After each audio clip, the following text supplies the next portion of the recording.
So hello dear student, কেমন আছো? I hope প্রত্যেকে ভীষণ ভালো আছো।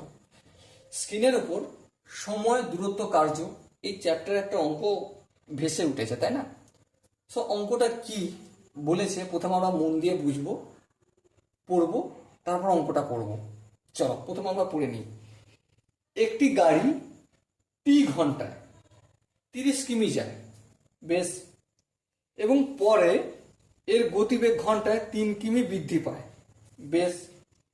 এর নতুন গতিবেগের মান হবে, অপশন এ আছে 30/t+3, অপশন বি আছে 30 × t-3, অপশন সি আছে 30/t এবং অপশন ডি আছে 30t+3। ওকে, দেখো কোশ্চেনটা কি বলেছে পড়লাম আমরা, সো পড়ে অঙ্কটা করবো আমরা। দেখো প্রথম মুদ্রা কথা হচ্ছে এটাই যে টি টাইমে, কত টাইমে? টি আওয়ার্স, টি ঘন্টায়, টি আওয়ার্সে গাড়িটা কত দূর যাবে? 30 কিমি। হ্যাঁ ঠিক। তাহলে গতিবেগ কত ঘন্টায়? 1 আওয়ার্সে যতটা যাবে সেটাই গতিবেগ, তাহলে 30/t কিমি/আওয়ার্স। হ্যাঁ ঠিক, বোঝা গেল।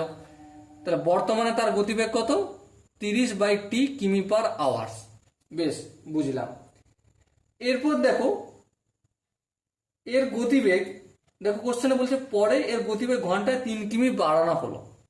তার মানে কি? 30/t কিমি/আওয়ার ঘন্টায় গতিবেগ ছিল, হ্যাঁ, তারপর 3 কিমি/আওয়ার ঘন্টায় গতিবেগ যোগ হলো। তাহলে আলটিমেট কি হলো? এইটা আমার আনসার হলো, এত কিমি/আওয়ার। এই তিনটাকে ক্যালকুলেশন করতে হয়নি কেন? তার কারণ একটাই, কারণ বলে দিয়েছে গতিবেগ ঘন্টায় 3 কিমি বৃদ্ধি পায়।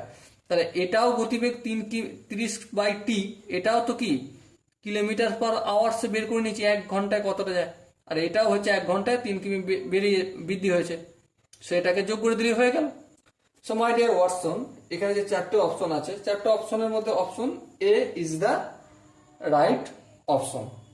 আই হোপ প্রত্যেকে এই অঙ্কের বোঝা গেছে। যদি কোনো জায়গায় কোনো কনফিউশন থাকে, ডাউট থাকে, তার জন্য কমেন্ট বক্স খোলা রইল। ওকে, চলো দেখা হচ্ছে পরের সেশনে, ততক্ষণ পর্যন্ত ভালো থেকো। জয় হিন্দ।